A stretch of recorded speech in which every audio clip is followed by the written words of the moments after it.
All right, guys, I'm back with part three.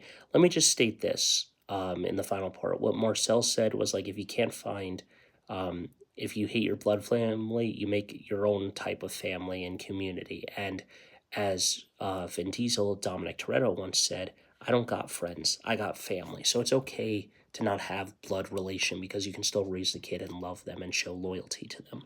But again, I do think that the story is a little weird with having all this type of stuff in it.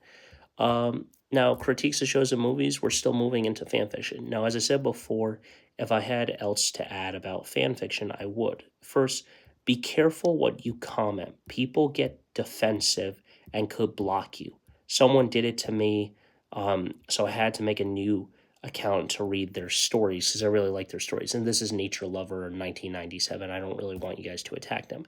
Now, mostly Wattpad. This is about Wattpad. The search engine is stupid. It will recommend stories that have nothing to do with what you search. Sometimes other platforms will recommend sexual inappropriate story.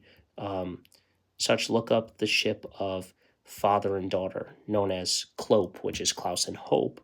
E equaled a weird story, and I was like, what and stuff. The other thing that I don't like, it's a book, right?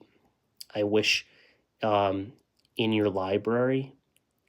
It's a book, right? So in your library, I wish that instead of adding to library for story or book, once you finished the story, like if you want to continue it and stuff, once you finish the book, I wish it would put it into a category already done or have reached the story, have read the story, so that a way when you search some new story in the same category, like another TVDU story or Klaus or whatever, it recommends stories you haven't read.